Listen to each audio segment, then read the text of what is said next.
Hello, Motorrad World fans, and welcome to this episode of Talking MotoGP. We're going to be talking the US Grand Prix at COTA, and it's myself, Rob Portman, joined by Paul Scott as always. And Paul, where do we begin? Quartararo crashing on a warm-up lap, the safety car crashing, Mark Marquez doing a 100-meter sprint, Brad's bike breaking, Darren Binder crashing himself and hurting his wrist. Where do we start? But certainly an action-packed, drama-packed weekend out in COTA. Rob, yeah, most certainly. And if you look at Saturday to Sunday, Saturday was the same procession, and I use that very lightly, as we've seen for the last two GPs. But Sunday just shows a change of weather. And, everyone always says you can't predict MotoGP until the checkered flag has fallen. And, we saw it on Sunday. And for Johnny Martins and all the other non-Marquez guys, the only reason my hat is in the background is the only thing I've got red, because I'm going to actually need a flame-proof suit for when I voice my opinion about this later on. I'm going to get shot down in flames, and I don't have a fireproof suit. But anyway, welcome to everyone who's tuned in. And wow, Rob, what a weekend, eh? Yeah, we do. We're going to dive into. There's going to be a bit of tension, I think, with all the different aspects and thoughts on everything that happened. We'll start there. But hello and welcome to, as you said, everyone who's joined in. Yvonne Pretorius, nice and early, 25 minutes past 7. She had tuned in already, so ready and waiting.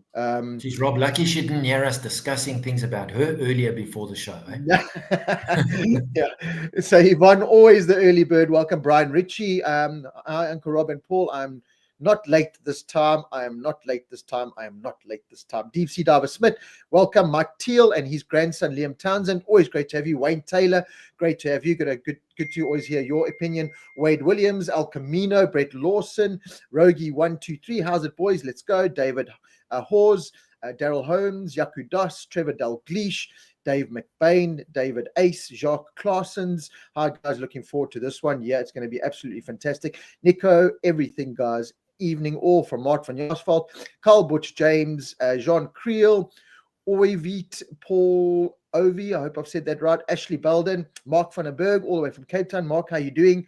CP Boerts, the great 481, Peter Garmany, Mart van Jaarsveld, Rogue Hutchinson, Renee. I'm going to be here forever if I go through each and every one of those names. But hello and welcome. Please remember, it's an open chat. We're going to have a real open discussion. So please get those comments in. I'm going to try and touch upon as many comments as we possibly can, because we want to get your opinions and voice your opinions, and everyone have their say. Sven Grun, welcome Sven Grun. Thank you for joining us. Gary Granger, Adam Sweet, Vince Ramsey. Gary is always in here to make fun of you, Paul. That's the only reason why he comes in. Nicole Briet, also someone who always joins us. So hello and welcome. Make sure you hit that like and subscribe button if you're in the land of YouTube, and hit that like and share button if you're in the land of Facebook. So Paul, I think before we get into the real main topic, which was the Marquez and the grid and everything, let's do a quick little SA rider watch. First time at the COTA circuit for Rushain Woodley in the Moto3. Tough weekend. It's such a tough circuit. I was there in 2022 with James Dent. It was actually my last. I left SA, went on this nice American kind of trip with James, did COTA, and then flew back to the UK, where I've lived ever since. But walked that track, and the undulation, the up and down, and it is such a difficult circuit to get accurate every single lap. If you've played it on PlayStation, I know it's not really the same thing, but it's one of those tracks that to hit those marks every single time, there's so much happening with that circuit. It is such a difficult circuit to learn. And Rushain Woodley was thrown in the deep end a little bit with the limited dry track time, the wet and the damp times in the practice and the qualifyings. But in the end, after struggling at the beginning, really, really struggling at a very tough circuit, did exactly, and we've said this many times, did exactly what a rookie should do and what his team would want him to do: finish, bring the bike home in one piece, bring himself back in one piece, and just valuable experience in those completing the race, basically. Yeah, absolutely, Rob. And with those of us, it was Friday afternoon, the first sessions for us, so we could watch afternoon and the night, South African time. And that first session, I think he was 7 seconds a lap off the pace. And he just got better and better and better. And even in the race, if you watched him, and unfortunately they didn't show him, at one stage you could kind of presume it was him in the background. But every lap he was upper place, upper place, upper place, upper place. And at one point, I think he was running as well as 13th. The last 2 laps, he seemed to have, whether he struggled or other guys had better grip left, I'm not too sure. But to finish 16th, as you say, brought it home. He's doing nothing wrong. My question is that Buchanan guy his teammate. Yes. Yeah, see, unfortunately, he finished 10th. Yeah. So that was a good result for Buchanan. We want to see Rouchet ahead of him. But overall, and I don't know if Buchanan, I also think it's his first time there, but overall for us, Rouchet he's done exactly what he has to do. He's got points, he's taken his opportunities, and now from, not Qatar, but from after that, he's going to be on some of the tracks that he's raced. Yep. And that'll give him a lot of confidence. And I don't think he's lacking in the confidence business right now. So yeah, I was really impressed with him, and well done to him.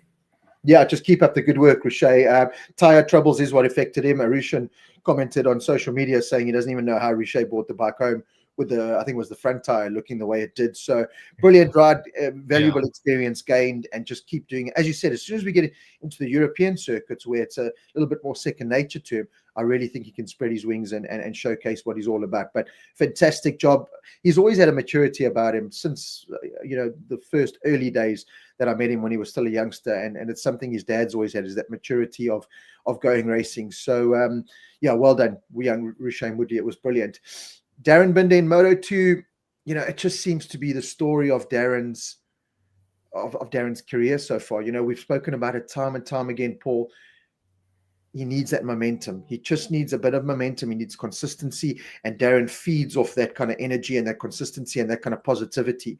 And he just can't seem to string 3, 4 kind of rounds together with good results and nothing really going wrong. Unfortunately, this in Q1, crashing out and damaging his left hand, which forced him out. I haven't heard anything else. Hopefully we'll have him back by Qatar, but yeah, just not what Darren Binder needed in what is a very crucial season for him. Yeah, absolutely. And in all fairness, Robert, looked like such an innocuous crash. It was not like he had a massive high side.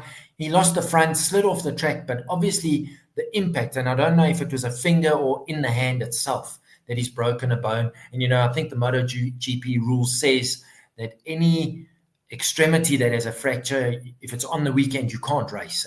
Collarbones, they seem to be okay if you go have it plated, but anyway, I could be incorrect on that. But yeah, so disappointing to not see him in the field. And like we've said, he had 2 good, not the greatest start, but with the jump start round 1 last weekend or last race, great. So we were expecting a lot from him. But anyway, that is part of racing, and hopefully it's not a long setback and we see him in Qatar. Mark Needman with a comment here. I think COTA is more or less like a bigger Portimao regarding elevation changes. No, Portimao certainly got more elevation. I've also been lucky enough to ride around there and walk around there a couple of times, and that is just crazy. They call it the roller coaster because it literally it does that. But COTA does have, especially going up to turn 1, you can't believe the elevation there. You look at it on TV and you go, it's okay. When you walk up that hill, the calves start bleeding out of the tendons there, so but it's a fantastic track. I remember being there in 2022. It was Darren in MotoGP and I didn't have too much faith going into this weekend because it's always been a track that us South African boys have struggled at, and I can understand why. It's just ridiculous. You watch any onboard of any rider around COTA, and it's just, you get tired just watching the guys doing what they do. So, yeah, it's a tough one. Going back to Darren, it's very unfortunate. Let's hope that he can recover soon. Because I just look at that Moto2 category, and the great 481 is asking, who won Moto2 with a British flag? And I must give a round of applause to Jake Dixon once again, because he was phenomenal. Once again, the whole weekend, Jake Dixon was absolutely phenomenal. Kind of a testament to exactly what I've been saying. There's a rider there. There's a fantastic rider there. I like the interviews that he did. He did everything right in many ways this weekend. The great 481, I did have one little gripe with Jake Dixon, and I don't know why this ugly head rears itself with Jake Dixon. He's miles ahead. He's winning the race comfortably. He's coming to lap Manuel Gonzalez and other riders that are on slicks. The blue flag's waving, which is all you can do in racing. And as a racer, you're told when you see a blue flag, do not change your racing line. Now, whether the blue flag, if this track's the blue flags are miles away. But then Jake Dixon comes around the outside of him, going 20 seconds faster, and then still flukes him to get out of the way. And I just went, Jake, don't do that. It's such a disrespectful thing. It's salt in the. You're winning the race comfortably. You've got this. Manuel Gonzalez you're lapping the guy, and you're on wets and you're on slicks. So those kind of little things that still grind me with Jake Dixon, but. Put that aside, what a performance. And the guy seriously is looking at a serious title contender in what I think is a very difficult Moto2 championship this year. I'm very excited for Moto2 this year. I think it's just going to get more and more lively as soon as the likes of Holgado and Alonso get a little bit more, up to speed. You throw in the likes of Lopez. Canet's still got to find a bit of form. Jake Dixon doing what he's doing. It really is a cutthroat category. And at the moment, Jake's doing everything right in that. And let's just hope that Darren can come back and find a bit of form and momentum, as we've spoken about. Yeah, and a name you left out there, which disappointed me, was Celestino Vietti. Yes, running, he does this more often than not. And I'm going to just relate it to Nicola Bulliger also. When he was in Moto3, Moto2, back to Moto3, have a great weekend and then crash for 5 in a row. Yes. Vietti all on his own, running nicely through the field, making up loads of ground, and then he falls over. But going back to Jake Dixon, 100% credit to him, and he's certainly in my bottom 3 riders that I will support. But he put it to everyone on the weekend, every session, and in that race he made one mistake. We saw him have a almost high side. He let the back get a bit loose, but he really showed a display of concentration. In fact, you got to give him credit, because when you are that far ahead in those conditions, Rob, it's very easy to slack off a little bit, and then you lose focus, and then something can go wrong. His thing overtaking Gonzalez, it was also at that turn 2, 3, 4, which is left, right, left. Where must Gonzalez go? So you're quite right. That I didn't look too much at that. But yeah, he could have been a little bit more circumspect, as you say. He was going so much faster. And Gonzalez actually kept his line. What does he want him to cross over? Then there can be drama. But anyway, so all credit to him. Gonzalez, bad mistake, but we saw that, remember, with Martin last year when he ducked into the pits and nobody else did. So this is racing. These guys are, they sometimes you got to gamble. And he took the wrong gamble, and it backfired. But so be it. He'll bounce back. He's still in with a shout. But this championship, I think he's going to be a lot tighter than what after the first 2 rounds we thought, Gonzalez, it's a done deal. I don't think it's quite going to be like that. No, absolutely not. Now, Luca Jefferson, welcome Luca Jefferson, first of all. And he said, look what happened to MM93, because, Paul, you've brought up the taking the risk. And that now opens this giant can of worms that we're about to delve into. So everyone get comfortable, get those fingers warmed up to get typing on the keyboard or the cell phone or whatever, because I would love to hear everyone's kind of comments on this. I've seen a lot put out on social media since it happened. A lot of it I don't agree with. I cannot stand, especially when it's some, popular people that are regarded as top, MotoGP pundits, certainly in South Africa, and that just saying the dumbest things I've ever seen in my life. So let's break down this massive incident that happened. We'll talk about the sprint race later, because I think that needs a little bit of time in the spotlight, because that was fantastic. We'll touch upon Brad and KTM. Don't worry. There's lots we're going to touch on. Let's get this giant elephant out the room. The start. Everyone lines up. Sunday main race. Tricky conditions from the Moto2 race. It starts raining again. Then it dries up again. Then no one knows what to do. The riders rock up on the grid, all with wet tires. And then the Brad Binder, the Ayagura, the guys really with nothing really to lose, more to gain with going exactly like you said, with this, a gamble, make the right choice. They're on the grid.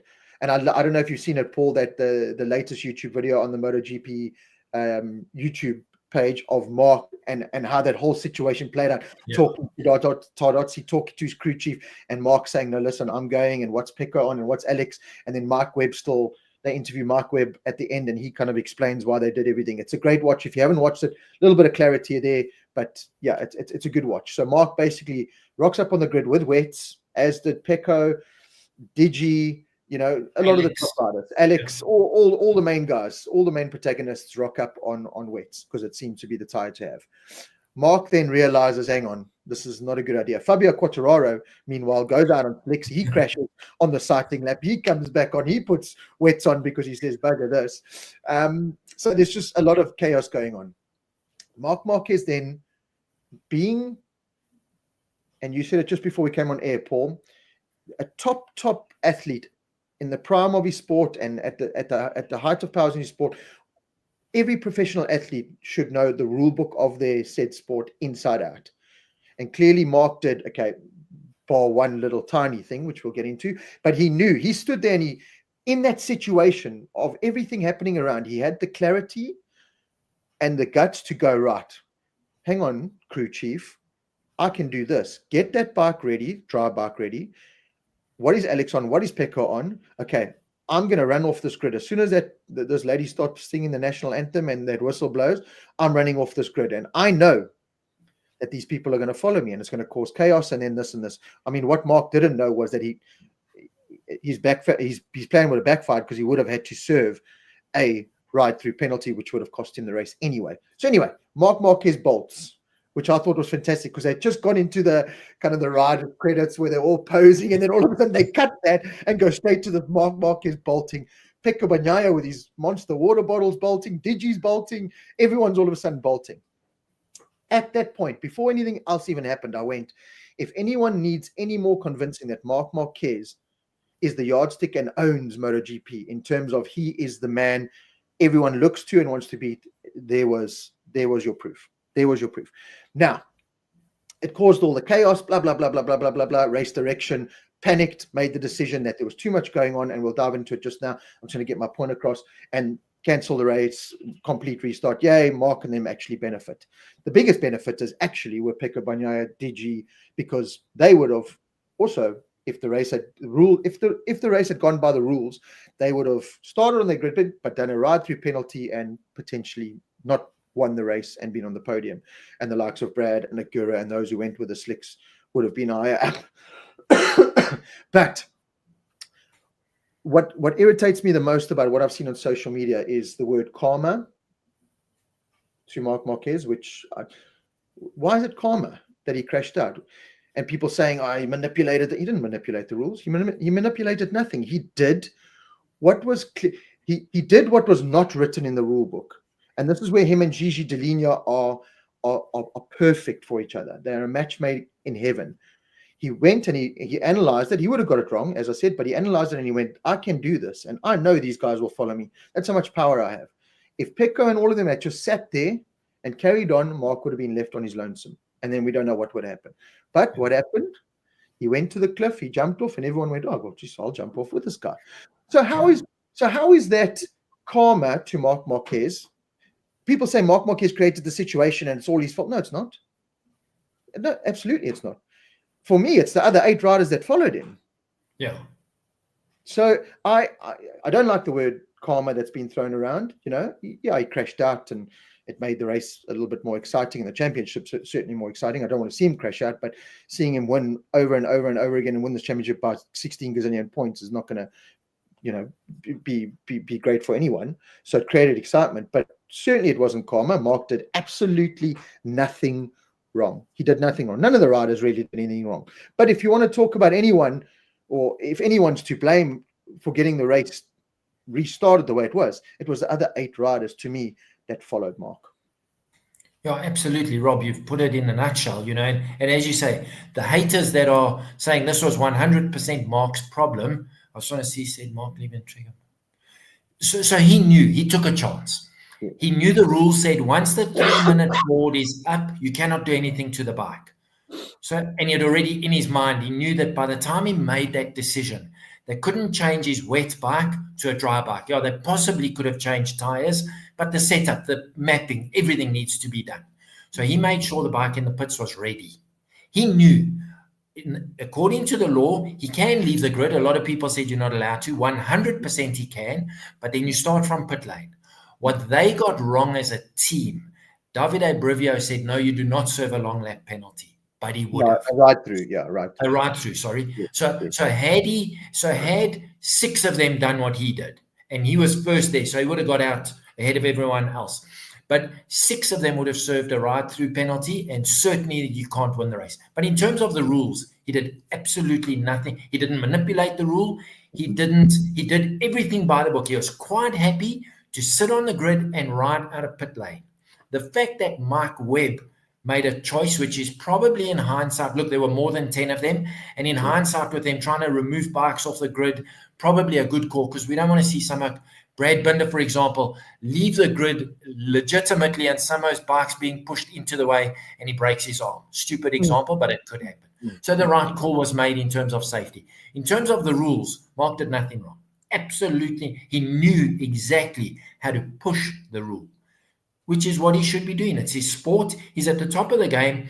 If he wants to have an advantage, he needs to know where that advantage is. So today I heard a very good quote.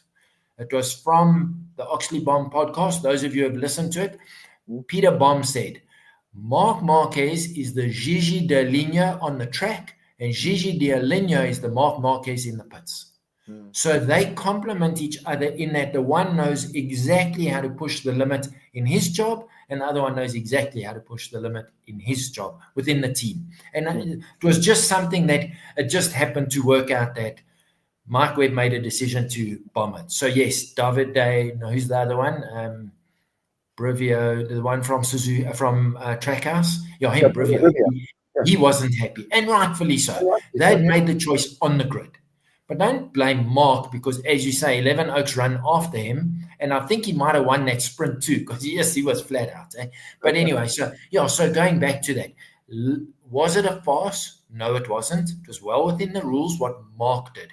The fact that nobody else, what would have happened if Pecco did it first? Mark would have followed him, absolutely no doubt. Would there have been this much of a hoo-ha? I don't believe so, but it was because it was Mark. But anyway, the long and the short of it is he didn't transgress any rules, none whatsoever. He was happy. The fact that the team gave him the wrong advice, that he would have served a ride-through penalty, which he wasn't aware of, would that have changed his thinking? Well, we'll never know, because they discussed it. As you say, you can watch that video of them discussing the whole thing before he did it. Would it have changed his mind? I don't believe it would have. Because he knew he had lose too much time on one lap on wet weathers as opposed to, because then he still would have had to come into the pits, which would have been like a ride through anyway. So he would have taken that chance no matter what. Yeah, everyone in the comments here, Olimoto is one of them that said, Bastianini, Binder, Gura, they were the biggest losers. 100%. Absolutely. 100%. They made the right choice. They should have benefited from that. Ultimately, Brad's bike would have croaked anyway, but they should have benefited. The race should have run as per the rule book. Mike Webb ultimately came on and said, and this is another problem I think that they're going to look at and potentially clamp down on is the amount of people they're letting onto the grid. Because, after COVID, that was, getting a grid pass was like hen's teeth. You couldn't really get it. Slowly introduced more, it's money. That the teams can make good money by offering that to sponsorships and sponsors. So you look on a grid, how many people there are on a grid. So now you must understand, with Mark running, bikes being pushed, Mark climbing on bikes, Pecco climbing on bike, Digia, and then all of a sudden riding, and he has all these guests and sponsors and teams with bags and everything still walking up and down that pit. Urta were the one that made the call up to race direction and said, listen, it is chaos down here. Stop this right now. Someone is going to get ridden over and hurt and whatever. So, as you said, and Brad was one of the riders that also went on and said, as frustrating as it was the right call, because had someone got seriously injured from getting ridden over by a bike or something, then race direction would have been pointed the finger at saying, why didn't you stop the whole thing? So it's a difficult situation. They panicked. They made the right decision. They made the wrong decision because it impacted, it wasn't by the rules, and it impacted the riders that made the right decisions. But Sean Reynolds says, it's called bad sportsmanship. Obviously, what Mark did. Sean, I don't see how it is. First of all, who benefited the most by what Mark did? Digia and Pecco Bagnaia. Yeah. If Mark didn't do what he did, and they didn't follow him, they would have finished. Oh God, they wouldn't have won and finished third. There's no doubt about it. Mark, you can call it karma, whatever you want. Mark crashed out of his own doing. It's got nothing to do with karma and whatever. He was too confident. He went over the inside curb that was wet. It's got nothing to do with karma. He's done nothing wrong. So I don't see it as bad sportsmanship. He saw the rules, he read the rules, he understood the rules, albeit wrong, and made the decision he made. The fact that everyone else followed him it's not. I don't see it as manipulating. I don't see it as comment. I don't see it as bad sportsmanship. I don't know. I don't see how that. Yeah. And as you say, Rob, if he was the only one who did it, and he did serve a ride-through penalty, he might have ended up with egg on his face. And let's just say Pecco went on and won the race without Mark falling off. Then he would have been like, that wasn't such a clever trick. So, certainly not bad sportsmanship. Karma, I agree with you, Rob. Then we've got to say, well, why is Brad having such bad karma? Because the same thing. Brad, he didn't crash. Pedro Acosta, he crashed. Oh, karma. Brad made Jean Mir must have done something dreadful in his life, because this poor oak has karma every weekend. So I understand Oaks are saying it's not. If anything, Mark, the corner before had run a fraction too fast into the turn, pushed him a little bit wide on the left-hander and then through the right. But anyway, so yeah, I don't know. It's a question. I think in hindsight, what Dorna and Erta maybe should have done: stop the race, but then say to every rider who was in pit lane, start at the back of the grid and you serve a ride-through penalty. Absolutely. In hindsight. But I think you're right, they panicked. Where now you can't blame Mark Marquez for that, as much as you can't blame Pecco or Fabio Quartararo, who ran down the lane, or anybody else. So I do think they panicked a bit. And instead of then saying, okay, listen, the rule says if there was 9 of them, they would have started in pit lane and then after the warm-up lap lined up at the back of the grid and then served that. Why didn't they just do that? That would have resolved the issue. But they messed up, and now Mark's taking the brunt of it from the haters. And that polarizes him even more. But it's actually not his problem. He knew the rule. He was well within the rules. It's just like if he rides twice on the green, they're not going to penalize him. If you do it a third time, you're in trouble. Or do it on the last lap, you're in trouble. If you don't do it, if you do it twice in the race and not on the last lap, he hasn't transgressed the rule. He's pushed the limit, but he hasn't transgressed the rule. Whoever it is. So it's such a polarizing thing. But like you said, when you opened this chat about Mark, he is now MotoGP. And I say that in that everyone wants to watch what he does, be where he is, do what he does, copy what he does. And that's just how it is. As you say, had Iagura run off the grid, I don't think anyone would have batted an eyelid. Or Lorenzo Savadori. And we use them respectfully. Yes. Because it was Mark, no one wants him to have an advantage. And I can tell you what played on their mind. 2 years ago, Australia, when Jorge Martin took the different tire to Pecco Bagnaia when they were racing for the championship. That's in everyone's head. Don't just do what the oak ahead of you is doing. That's what the oak in the championship. Just do that. So unfortunately, Mark is a leader in terms of the championship and in terms of pace. So if he's doing it, I have to do it. That's how it is. So we can carry on with this, Rob, I think, for another 3 months. Yeah. Because we've got our different opinions. And I just don't like this hate that everyone puts out towards him when he didn't do anything wrong. He didn't. He did everything within the rules. And the fact that someone else made a decision that, as you say, benefited everyone who ran off the grid. So disadvantaged without a shadow of a doubt. Brad, Jean Mir, Iagura, Bezecchi, 100%. But the collective was benefited. Yes. Don't blame one oak for that. Blame Mark Webb for that, 100%. Yeah, it's Digi's post-race debrief summed it up perfectly. He was like thankful to Marc Marquez because he was like, he said he actually complimented Mark and he said, I sat there on the grid with no plan. I rocked up, I made the wrong tire choice, and I was going to start the race, as would Pecco and Alex. Started them on wets, come in and change bikes, and then, like you said, who knows what would have happened. Yeah. Mark reacted the way he did, and they went, this is brilliant. Well, they needed someone to do it. Yeah, what Digi's crew chief still said, I said to Digi, stay on the bike. What are you doing? And Digi said, you forget it. If Mark's running, I'm running. It's that same age-old question. I say jump, you say how high. So whose fault is it? So I agree. You can't. Wayne Taylor makes a very good point, and I pinpointed it straight after the race. I still commented it on a couple of posts about Maverick Vinales, because I do think he had technical problems. His bike was stalling and whatever. Yeah. I do think that was the straw that broke the camel's back, because I watched it again today, literally 30 seconds, 20 seconds after they trying to wheel Maverick's bike back onto the grid through all that melee of people. The red flag comes out, and I think Marquez just went, "You listen, hang on, this is this is a shitstorm of note now. This oak's trying to push his bike back on the grid. God knows what happened to it. There's people, no, bugger it." So I can understand how they've made the decision, but I agree with you. I think they should have said, okay, right, restart.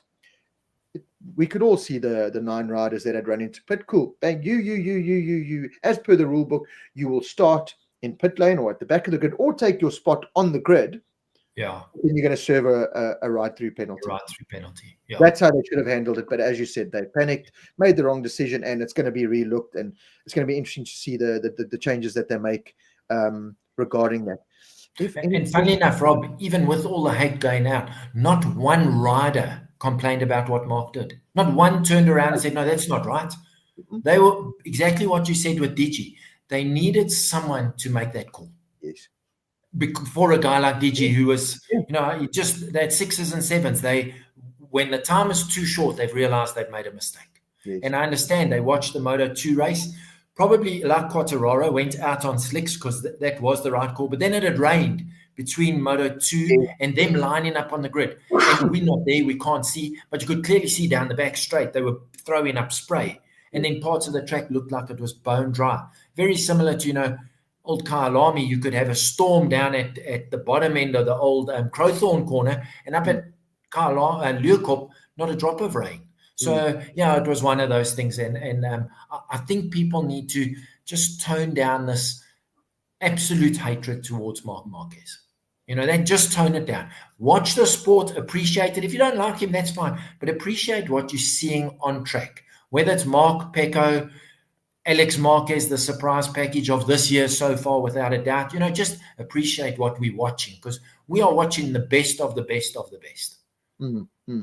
And well, that's ultimately what the point I'm trying to get across to you as well. I know Little Big Media Co. says, it was 100% Mark's doing. It was against the rules and the spirit of the rules, not smart or worthy of praise, just to cheat. Yeah, I just find that very harsh, because then, so is Pecco and Digia a cheat then? Yeah. But they ran off. They ran off with him. They ran off with him. They went with the cheat. So if you're at school and you're a bully and you go with the bully and you bully, you're a bully. So are Pecco and Digi now cheats? Yeah, I don't know. Yeah. They manipulated the rules just as much as Mark did, because they followed him. Yeah. Followed him. Well, but Rob, that's my point. He didn't manipulate the rules. He did what was 100% within the rules. 100%. I agree. Okay, I'm just trying to catch up on some comments here. Great. Okay, while you do that, can I just mention something that I don't think too many people noticed? We had 2 Honda riders and a Suzuki rider on the podium. Did you know that? They were handing out the trophies. They weren't riding, but the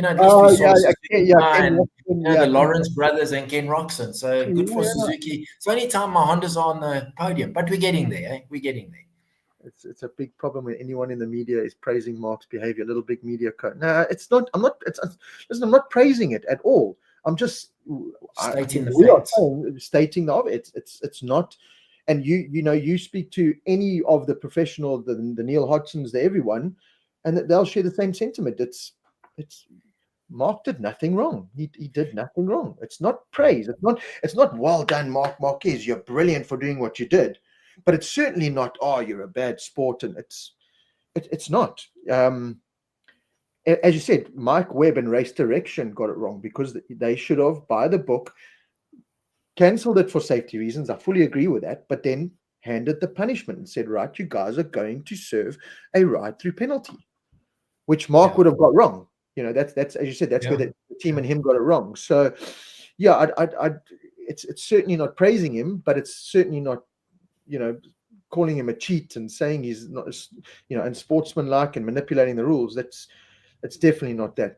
Why? Yeah, there we go. Why is there so much hate for Marc Marquez, but Rossi never had this much hate towards him? I think 93 still has 10 years left in MotoGP to match Rossi. Will this ever change?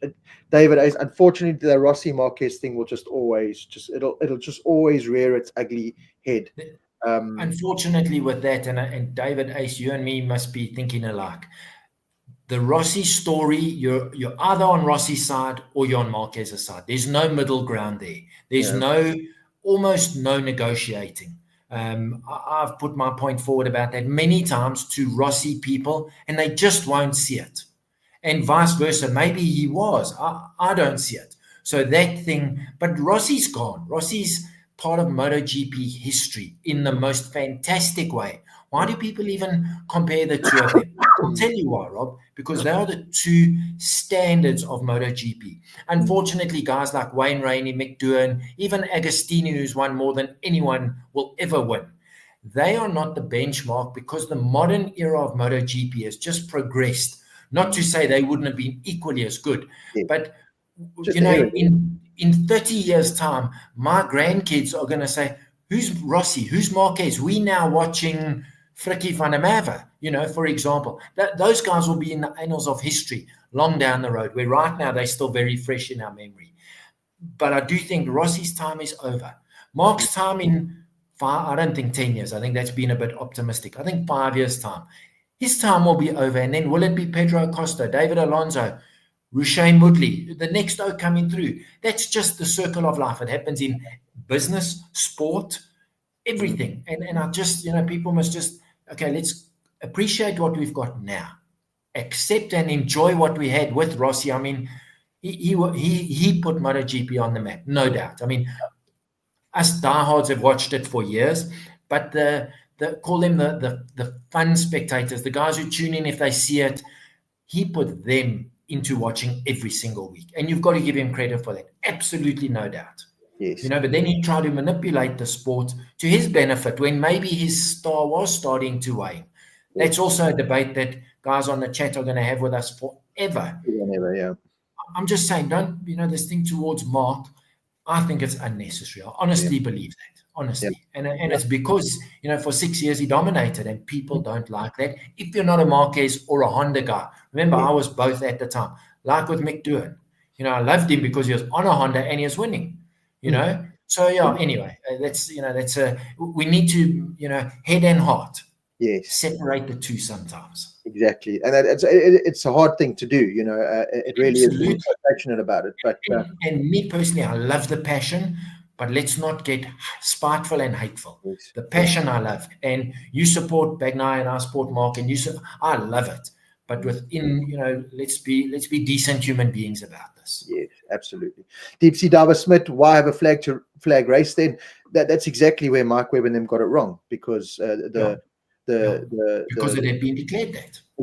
Exactly. So I'm off to watch something without stupidity ruling the mic. Little Big Media Co. It's unfortunate because everyone can have their say and their comment here at Little Big Media Co. It's kind of what we're talking about. I don't know why you have to take it to that level. I don't understand. If Valentino Rossi had done that, would he have been praised for it? I think so, because 100%. He was praised for his move on Casey Stoner at the corkscrew. Yeah, he was praised for his move on Sete Gibernau in the final turn at Jerez. You look at those moves today. And this is Marmite. It's you're on either side, so it is. Unfortunately, it is. Okay, Paul, enough already. Mark sending the check. Marc Marquez is a hugely talented rider, but he isn't the heir to Valentino Rossi as a spirit of the sport. Too many people just plain don't like him, and he will never have the same status. Olimoto, I don't necessarily agree with that. I still think Rossi will always, they'll forever be the luminous yellow 46 caps and everything in there. I've seen Marquez take over MotoGP, especially this year now, and what I saw. If I look at the fans and you look at all these behind the scenes things, Marc Marquez is the blue-eyed boy of MotoGP now. Is he on the same level as Rossi? I don't know. I don't think so, because he hasn't got the VR46 kind of academy, and he doesn't have the branding and that kind of thing. But certainly in terms of racing quality, championships, wins, and all that, that's still coming. I think he matches him toe to toe. And Rob, that's my point. I don't think Marc Marquez wants to be the new Valentino Rossi. He doesn't even, he wants to be the best rider on the track, the best MotoGP racer that there has been. He's not worried about, Rossi was very involved in building his brand. And let's be quite honest, he was an ambassador of note. Absolutely. Give him his credit. But that's what I'm saying. His time is run. You can't take that away. Just like you can't take the Springboks win at the World Cup away from them if we happen to lose in whenever it might be. But the time is now. Rossi's had his time. And I think it's time people, and I'm not saying forget Rossi, not at all. But stop comparing the two. Because if you're going to do that, in the time they raced together, Rossi got a proper blood nose from Marquez. Proper. From 2013, he didn't win again. Regardless of what your beliefs is, I think it's Oli Moto who always says to us with Brad Binder, look at the results sheet. Or go look at the results sheet from when Marquez and Rossi raced. So, there's pros and cons to both. I don't ever want this to be I'm not going to listen to your show anymore because one of you oaks likes Marquez more than Rossi. Come on, guys. Yeah. We're here to talk about MotoGP. And if this is a fantastic talking point. I mean, we could go until tomorrow morning. But don't let it push you away from the sport, or now suddenly the oak doesn't want to listen to our show anymore. That to me is not on. That's not what this is about. This is about, we might not agree with your opinion or you don't agree with ours, but come on, guys.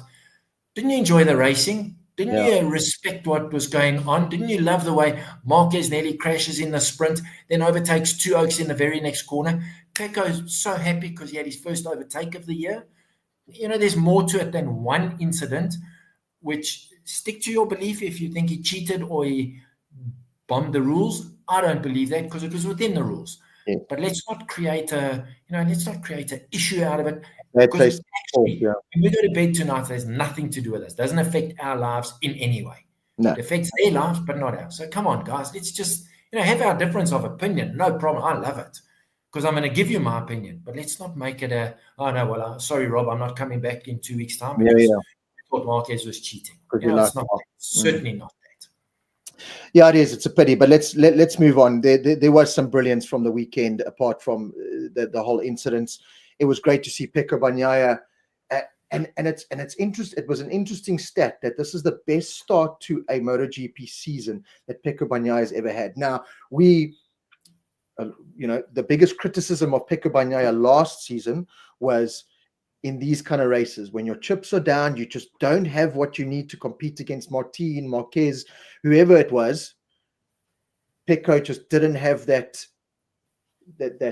whatever it is to accept where you are and pick up the third, the fourth, the fifth. He's done that this year so far, and it's hurt him. After Thailand, it really hurt him. Coming into COTA, he must have thought, this is Marquez's track. It's not my track at all. Oh my God, this. We were all saying it. This is just looking like a Marquez show. Pecco's got to do something. He's got to do something now. He's saying, I'm going back to the 24 machine. Blah, blah. A lot of cloud around Pecco Bagnaia, and in true champion style, we've touched upon it a couple of times. I think he battled to reset the way he has in the past at Thailand, but he certainly came, or Argentina, I should say, but he certainly came into COTA, reset. He looked happy from as soon as he got to COTA, smiling. He always presents himself so well, Pecco. He gets there signing, smiling, talking. He's so respectful to all other team members. Even after the race on Sunday, he goes straight up to all the other teams and congratulates them. And it was great to see that competitive Pecco Bagnaia there again. He was competitive in the sprint. He made a great sprint of it those first couple of laps. You could see his game plan, and I loved it. I've got to disrupt Marc Marquez somehow, and I've got to be ahead of Alex because, Alex is another spanner, a big spanner in his works. He's got two Marquez to deal with. And there was a smart fighter that came out this time in Pecco Bagnaia. Closed the gap, certainly, at a track that he's just never really been competitive at, and took full advantage of what happened on Sunday. But, you've got to be in it to win it. Pecco Bagnaia reset in the best possible way, and championship on. the confidence that he needed. He's got a little bit of a feeling back with the bike, and that win to a Pecco Bagnaia is gold. Absolute gold. Mark's going to dust himself off and he'll reset from that. He knows what happened. But for Pecco, that was the kick to his season that he needed. I think his season really starts now. But having said that, best start to the season for him. Although, well, so far, those chinks that we said last year, you've got to improve on, he's already done that. Well, Rob, absolutely. That's what we said last year. He lost the championship more so than Martin won it. And I say that with all due respect, because Pecco won 11 Sunday races. We had 20. That means he won more than half. That to me is absolutely fantastic. And what we've said, what we found he did last year was bad Friday, good Saturday, great Sunday. He seemed to have done that this weekend, that little bit of a reset that we've said he can do. We've seen it when Martin went faster. The next week, Pecco upped his game. That seems to have clicked. What I also liked on Sunday, when Mark had pulled that gap, and once Pecco passed Alex, he kind of got into a rhythm where he went initially, I think, 1 or 2 laps quicker than Mark. Then Mark responded. Then he just said, listen, this is exactly what I can do. Last year, I might have won 11 races, but I lost the championship because I crashed in 6 of them. This time, he said, at that point, he was second. Second is the way to finish this race today. Then he got the bonus of Mark crashing out, so he got the win. So I think exactly what you say, a little bit of a reset. Also, all those rumors of him going back to the 24, and then he said, no, but Jurgs, my English is not that great. You misinterpreted it. I think that was just a case of Ducati saying to him, listen, look at Mark's data. Look what you're doing. This is all we have to do, and you're going to be on it. So it was a mindset, and I've always felt that with Pecco. Mentally, he's very strong. We know how fast he is. There's no doubt. You don't become a 2-time world champion and race your 3rd year almost to the wire if you're not very, very fast. But mentally, I think he can make those adjustments as he needs to. So I think, listen, they were all handed a lifeline. Absolutely no doubt. But we're only 3 races into the championship. So now we're back to a level playing field. I think there's, 9 points between 1st and 3rd. Alex Marquez, to me, is I'm going to say the revelation of the championship. At the beginning of the year, he was good in that Barcelona test. And in both tests, he was fastest this year. But everyone was kind of thinking, it's not an Alex Marquez thing. It's a once-off. He's put in a soft tire, bombed a good lap following Pecco Marco. But he's really, he hasn't looked flustered. He's handed it to the other 2 when he's needed to. Yes, his butt's beaten him mostly, but he's been competitive and doesn't ever look out of shape. No. When you watch him, and the same with Pecco, but Pecco never looks out of shape, but then he'll lose the front end. Alex just seems to be, he's got that bike dialed in, and they've gelled one more so than Digia. And you know me, I love Digia. But to me, Alex at the moment is, if you take Mark and Pecco out of the equation, as much as Alex has beaten Pecco all except the last race, I think Alex really this year has upped his mental game, upped his game. The bike suits him, and it's a good package, eh? Yeah, I agree. I think big credit to Alex Marquez and the Cressini team, who I've spoken about plenty of times, saying I think they create a great environment there, because they've had the likes of Digia, Bastianini won on their bikes, Firmin Aldeguer, we'll touch upon him later. He was having a fantastic ride. So they really put a great team effort together, which allows the rider to go out and perform. And this comment from Anton Smith, I love. Alex Marquez 73 just showed you don't have to win races every weekend. Just try and stay on the podium, then you'll lead the championship. Alex is the rider of the season so far. And cast your mind back to a certain Joan Mir. Won 1 race in his championship winning season. One race. Now, Alex Marquez, again, you're very critical of him up until now. I'll be the first one to take my head off and eat my words and say this guy's come out. I think Alex will be the first one to come. Well, he's come out and he said, this is me now. This is the most comfortable I've felt in MotoGP. I'm ready to go. I love the way he presents himself. I love the way he's talking to the media. I love the way he's not happy. He's not standing there going, this is, he's just happy to be there. He said, I was happy with second. He's leading the world championship after 3 rounds. The guy's doing everything right. And credit to him and the team. I always worried about, living under that shadow of his brother. You said, to your credit, Paul, you always said you don't think it would faze him, and it hasn't. He's come out fighting. He's really enjoying his riding. He loves racing that motorbike, And as you said, there's no front end tucks and out of the seat moments and this rain, half dry, wet. The guy is just doing everything right. He's not throwing it into the weeds, a la Alex Marquez in the years gone by. He's found this package and this team environment that he's just thriving in, and there's no reason, looking at the starters, he's still a long way to go. I do think when we get into Europe, there's going to be the Fabio Quartararos will throw their hats in more often. Hopefully the Brad and a couple of the KTMs, Digia and Morbidelli are proving to be, it's definitely those 4 Ducatis or 5 Ducatis, I should say, that are a step above the rest at the moment.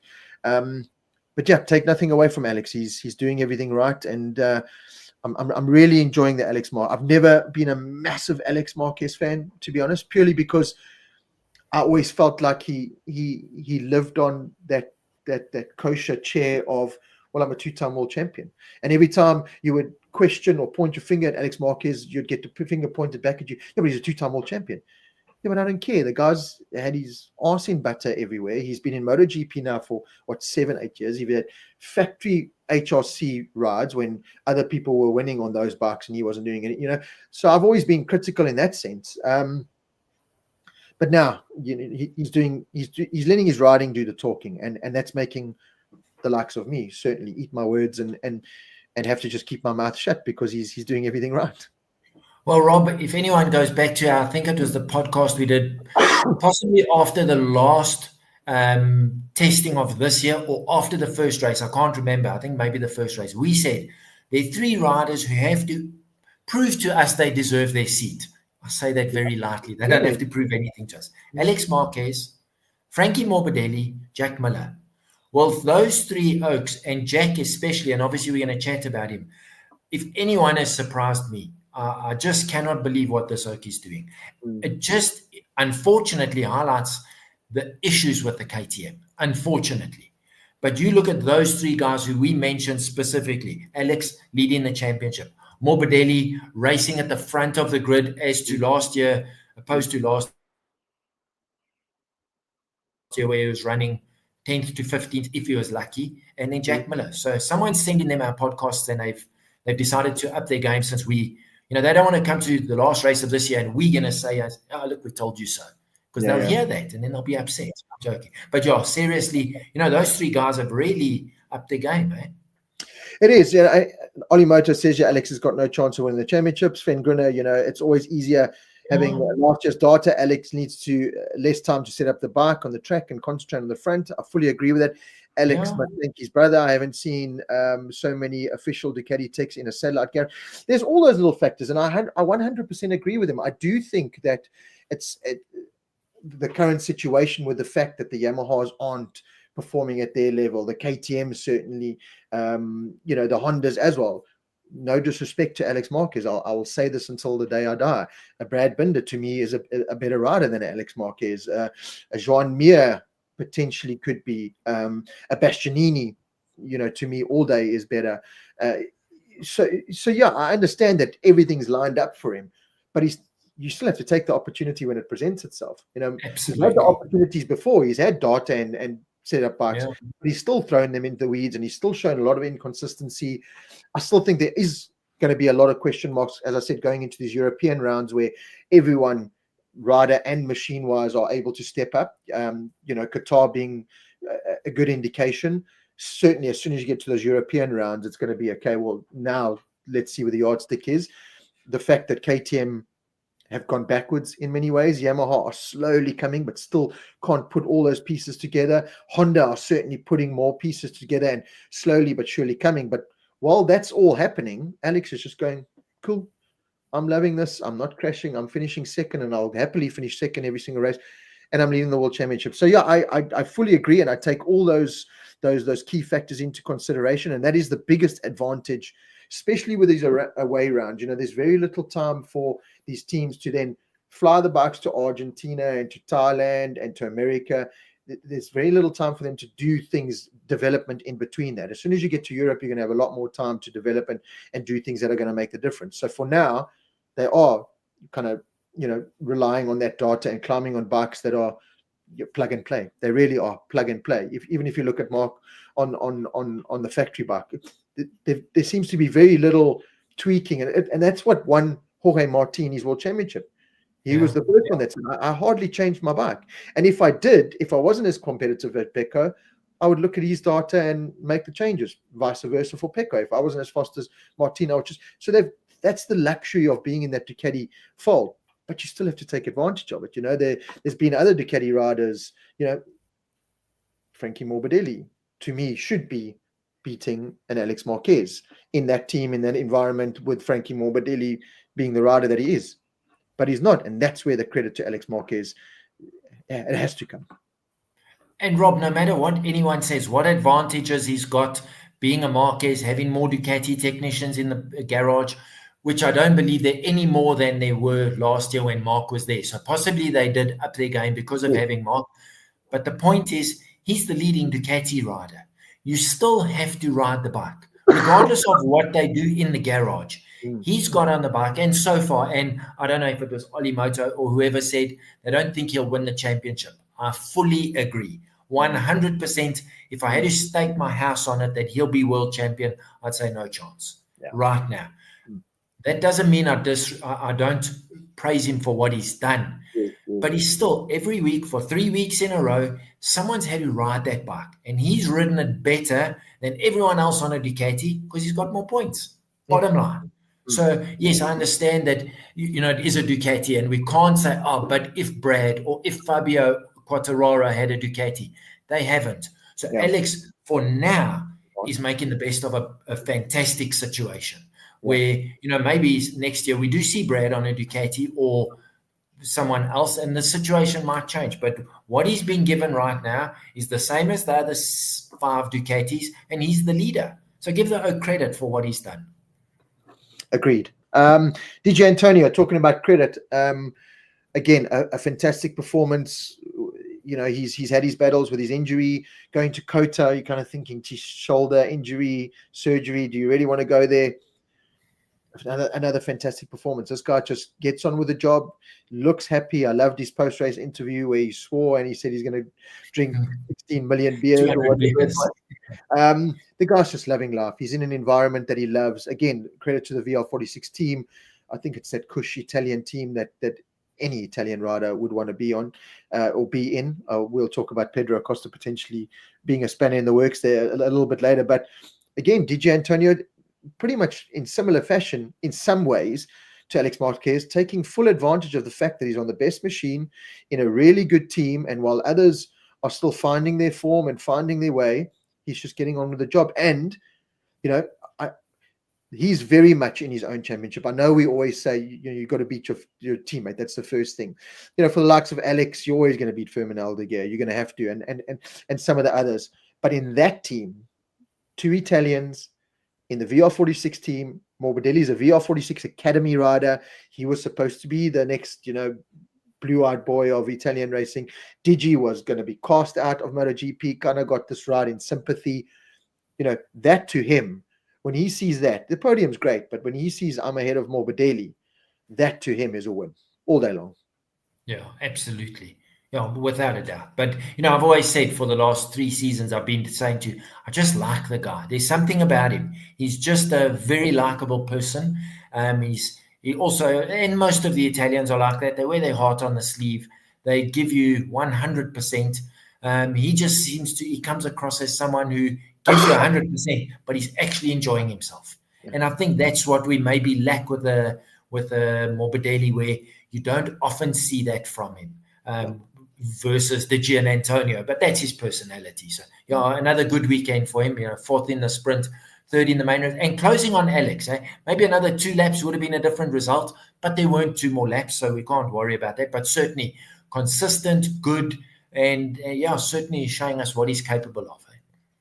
Love this comment here. It's off topic a little bit. Zama Makohamba, Honda must just pick Toprak and we will see magic. I completely agree with you. If anyone watched the World Superbike racing from Portimao on the weekend, yeah, it was, you know, World Superbikes is back and it was amazing, and it was, but it was 2 riders really. It was Buliga, who, I can't tell you how impressed I am with Nicholas Buliga. I never really rated the guy. You know, he was also the next big VR46 kid, Yeah. left VR46 academy, and he was just never lived up to the hype.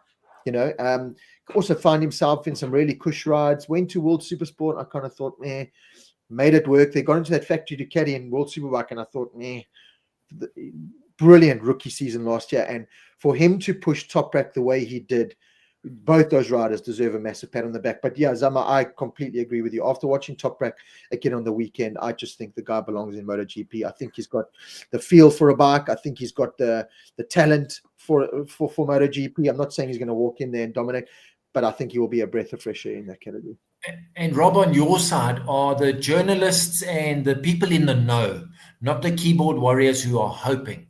Do you think this deal with Honda is going to happen? I mean, there's a hell of a lot of talk, and Toprak is now at least denying it. He's not just ignoring it. And normally when that happens, there's a little bit of truth behind it or fuel to the fire. Well, what's your sentiment? Me personally, I think that's his into MotoGP. There's two really good options flying around. Is that Toprak will potentially be on a Honda World Superbike machine next year, ready to go to MotoGP in 2027 when the rules change. Okay, yeah. I think for Honda, that would be their ideal situation.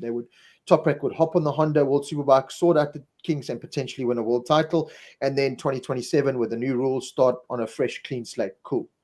I think from Toprak's point of view, going, well, I'm going to be 30 probably by then. I want a season on these current big, all-out best ever MotoGP bikes there'll ever be. So I think that's where the negotiations are. I do think the move will happen, to be honest. I don't think we'll see Toprak on a BMW. I think after this season, that exercise, Toprak's kind of proven. He said he wants to be in MotoGP. If he stays with BMW, that's it.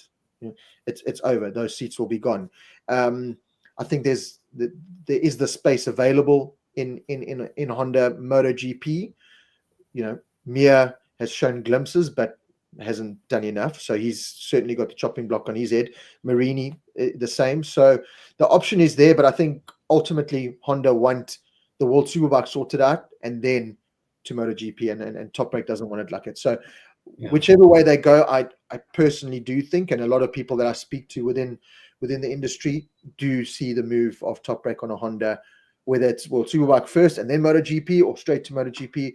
It does look like it's going to happen for sure, which is great. I think for him, it should be straight to MotoGP. Yeah. I understand Honda want to sort out their World Superbike, but that's not his job. No. Is that bike, it's probably, what did Vieja get this weekend? A 5th, I think, was his best result. Is it better than the BM was before Toprak got there? I don't think so. Is it the same? I don't think so. So to me, that might be a pointless exercise. I would stick him straight. If Honda are negotiating, stick him straight onto the MotoGP bike. 1 year of experience will do him a world of good for 2027. See, there's also the record book factor for Toprak. I think he will hop on that Honda World Superbike and win the championship. No disrespect to Vieja, but if he's finishing 5th, Van der Mark, Redding, and all those guys were finishing the odd 5th and 6th and 7th on the BMs and saying it was crap. Toprak hopped on it and won. Yeah. That HRC bike's on Olin's again now. It's a proper factory outfit. I think Toprak would hop on it and win, which would make him one of the few, or probably the only one, to win on 3 different manufacturers and then go to MotoGP. But the age thing, I think, is the problem. Yeah. And I think he does want a season on these big, full-blown prototype MotoGP bikes that are currently. So, yeah, anyway, off topic a little bit, but yeah, I really do hope that it happens. Yeah. Who leaves for him to go to Honda? Andre Calvert, Marini or Mir. I think both are could be casualties, to be honest. I would take Toprak over them. I think Mir would probably be on the chopping block purely because he crashes so much. He might be faster, but he doesn't bring the bike home. Yeah. And right now, Marini seems to be getting a few results, for Honda. So me personally, I would look at Mir, unless his season picks up dramatically from now until kind of probably you'll find a decision will be made by August-ish. So unless Mir really picks up, he's been having good races, but then crashing. He's got to get out of that mold. I could also see Marini plug into a test rider role too. I think he fits that bill perfect. I think that's pretty much what he is now. Yeah, he got a good result on the weekend, and it was a much improved performance from him. I still think that's the best it's going to get for a Marini. I don't, the Ducati, nourished his talent a little bit, as we saw, because look, credit to him, he's already got more points he scored the whole of last season. But again, you pick it apart, as we mentioned earlier with Alex Marquez. Is it Luca Marini succeeding, or is it the fact that Yamaha and KTM are not succeeding that's highlighting him succeeding? I think it's a bit of both, to be honest. So yeah, I could see a Marini plug into a test rider role there. And as Olimoto says here, that Honda have got to sign a top rack. They need a rider like a top rack who's going to climb on that bike. He's got a feel. He's got a control. He's got talent about him that he can sort that bike. He did it with Yamaha in World Superbikes. He's done it with BMW in World Superbikes. He's done everything right. I think I don't want to say a waste in World Superbikes, because as they showed on the weekend, it was fantastic. I want to see the guy in MotoGP. So let's 100%. Let's move on to quickly touching upon Frankie Morbidelli, who was in fourth in the main race. Another solid weekend. Sorry, Paul, I'm dying of something here for the last 2 weeks in the UK. Frankie Morbidelli, another good weekend for him, but it's expected on the bike and the team that he's in. 10 seconds off the overall win, not too bad. 6.5 seconds off his teammate. As I said, I look at those two really as a reference more than anything else. And Morbidelli should not be beaten by Digia Antonio. Yeah, and that's where I'm going to disagree with you. And Morbidelli, now we're going back to past history. Second in the championship, world champion in Moto2. His CV says he should be beating Digia and Antonio. But Digia and Antonio's will says he's not going to beat me.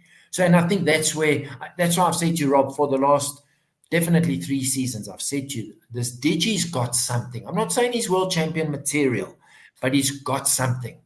That fight, that will, that just something. And I think Frankie lacks that. Frankie's just his absolute talent allows him to run 5 or 6 seconds behind his teammate. Has he got that will? I don't know. I don't see it. He's getting great results. He's on a Ducati. What would he be doing if he was on the Aprilia? Let's not even go down the KTM road, as Bastianini is showing us. So that's just it to me. And we've discussed it in the past, where in the pits he just looks not forlorn. He's certainly looking better this year, but he doesn't look like when Digi last year, even though he had 1 or 2 big crashes, he always looked pumped and motivated. Yes. That to me is the difference between the two. So I'll be very disappointed if Morbidelli finishes ahead of Digi in the championship, presuming neither one of them get injured. I can't see it happening, but I would be disappointed, because I do believe that Digi wants it more than Frankie. That's my opinion. Exactly as Andre Calvert says, Frankie must lay off the comments. And but that's what I'm saying. The status and the brand and the experience that is Morbidelli, being the biggest status rider, VR46 Academy, Moto2 world champion. Digi never lit the world on fire in Moto2 and stuff. He never. 100%. He's always been that, as you said, that underdog. He's dug deep. Certainly since his MotoGP career was on, he flicked a switch and he's become the Rocky Balboa in some ways of MotoGP, and that's where you have to give credit to him, and that's where I have become a fan of Digia Antonio.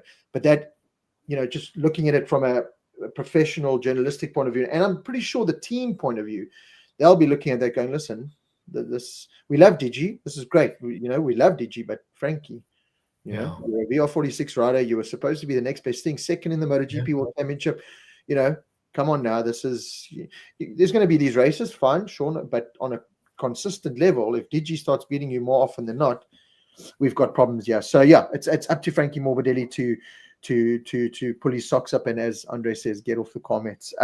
Jack Malin first, Paul, a good weekend for him at a track that he really loves, but again, top performing Yamaha. He's Fabio shown him up in a couple of instances, like in the sprint race. Fabio had a great time. Fabio again just proved himself that as soon as something breaks his rhythm and he can't get into his rhythm, he can't recover from it. And we saw that again in the main race. He just found himself in a situation and he can't recover. Jack, I was impressed with, because he was up there and you're kind of going, okay, Okay. And then I was just waiting for, as soon as Brad got past Jack, I thought, okay, here we go. Unfortunately, where we're going to see this Jack name tumble down. And to his credit, he fought straight back with Brad. They looked like they had a good battle for a couple of laps before Brad's KTM croaked. But credit to Jack. He held out. He went with a softer tire option. He made it work. The only negative towards Jack is some of his best results, including this one, come when he's able to make the soft rear tire work, and there's other elements around him. Brad's bike, Acosta crashing out, Marquez crashing out. Aldeguer crashed out. Yeah, Aldeguer, that kind of helps this fifth place. In a normal situation, he would be 7th, 8th, 9th potentially. So, while credit where credit's due, fifth is fantastic. I think if you start really breaking it down, it's still not, and I'm sure you'll be the first to say, it's still not, light at the end of the tunnel going, okay, our problems are solved, Jack's back. It's certainly not there yet. No, absolutely. And as we say, so put Brad back into the race, Firmin Aldeguer, suddenly Jack is down to 8th place. But the converse is on the results sheet, no remarks. He finished 5th. Yeah. And how far ahead? I can't see here. What is he? 12 seconds ahead of Quartararo. Yes, we understand. Quartararo crashed on the sighting lap. Like you say, Rob, that seems to throw him off his game, and he can't recover. And then if he has a mediocre to poor start, he can't recover. Where Jack, exactly what you say, we see Jack up to 5th, and Brad and Pedro and everyone behind him, and you're just waiting for Jack to go 6th, 7th, 8th, 9th, 10th. So this weekend that didn't happen. Not his fault that Brad's bike broke, Aldeguer crashed, Pedro Acosta crashed. Certainly not Jack's fault. So I think for him, an absolute brilliant weekend. I'm starting to question my decision voicing my opinion that he didn't deserve that ride. Mm-hmm. He's the best Yamaha at the moment. Mm-hmm. He's making the best of not the best situation. Yeah, the bike, he's making it work. He's much happier. And you're quite right. He ran the soft tire. When we get to different tracks where, although they said there was a lot of grip here, so you would have thought, obviously it's not a very abrasive surface. So it's certainly worked out. If he can make the soft tire work in Qatar, it's going to be, we'll have to see, might work. The temperature cools down as soon as the sun sets. So, yeah, it'll be interesting to see. But certainly, to me, he's most definitely, for the races we've had so far, he's earned his place, 100%. And then what a gentleman, what a decent guy. When Quartararo did crash, he knew he wouldn't get that bike started. Jack stops to help the Oak. Did you see that? Where next to him, give him a heads up to get the bike started so he can at least get onto the grid, or if he had gone into the pits. So he's a very thoughtful guy. He's not all about Jack. And that's what you and James Dent have always said, knowing him personally, he's the nicest guy around. And that comes through when, he could have ridden straight past and said, oh, shit, I didn't see you, sorry. No, but he's not that guy. Yeah. So, yeah, I'm saying I don't know him, so I can't rate him as a person. But certainly he's showing a lot more fight this year than I think he did last year at KTM. Yeah, again, I mean, we'll touch upon KTM. We're just going to run through a couple of riders and highlight some some of those key talking points, and then we'll get onto the KTM saga to really end the show off. It's just another jab in the heart of how bad KTM really is if Jack's doing what he's doing on that Yamaha. Bezzecchi in 6th, disappointing weekend all round for Aprilia. There was just problems. He couldn't launch the bike. He crashed in the wet, and then this and this. Overall, it was just not a great weekend for Aprilia in general. Got the best out of it in 6th place, but again, I think a couple of key factors playing into that. Jorge Martin, good to see him there at the weekend, being part of the team. Looks like he's going to be available in Qatar, which is fantastic. That's another name we can throw in the mix. It's another great recipe to add to this flavor dish. But I agree. In 9th, we know that he kind of got hampered by that start and that. But generally, for Aprilia riders, 6th and 9th, cool, making the best out of a bad situation in terms of what they actually had at their hand. But they were lucky to come out with what they did. Yeah, absolutely. And once again, I agree. Just showing that he's got the mettle to be in this championship. He is a rookie. Firmin was giving him a proper hiding, yes, but then Firmin fell off. And it definitely seemed to be a track where the last year you go to Aprilia, they just blitzed everybody. But it was only Maverick, Yeah. When I say only, he was the only Aprilia. This year, it seems to me that the Aprilia, as much as they've got a lot of good front end feel, something's just, or unless it's just Bezecchi, who's not gelling with the bike at the moment. Agura seems to have found, he struggled initially Friday in the first practice session with those conditions. He was really struggling. But once again, which is what a lot of people have said about him, very, very meticulous. Doesn't get phased, just does this, then does that, then does that, and just gets quicker and quicker and quicker. And he's not looking rattled at all. So, yeah, I think a good result for Ayagura. And I still think he's going to finish Rookie of the Year. As much as Furman looked very good, you've got to give him credit. He looked really good. But then just pushing the envelope when he could see he was catching, I think he was catching Morbidelli. Just that rookie, that's what you're allowed to. I think as a rookie, you get a bit excited and I'm going to catch Frankie Morbidelli and, in a heartbeat at the front tucks and you're down. But yeah, good Agura and Aldeguer for this weekend. I think they both showed that they've got what it takes. Yeah, I was gonna mention Aldeguer in the kind of rookies battle there between the two of them. He did look fantastic. I love that pass on Miller where he just wrote it up and Miller had to pick it up, and he did. He came in there and he's going, I'm the rookie, but I'm here to I'm here to race. I'm not here to kind of just sit behind big names and stuff. And it's a pity he did crash out because I think he deserved a good result. But again, another rider that's going to have these brilliant rounds where he's just going to showcase his talent. There's going to be some rounds where he might just get lost a little bit, not quite sorted out. We saw it in Moto 2. I think that's just a general trait of Furman Aldeguer. He's 19 years old. Yeah. It's incredible to think that this guy's been in the paddock for so long. We forget he's 16, so there's a lot more to come from Furman and the team and the rest of us have got a lot to look forward to from Furman Aldeguer.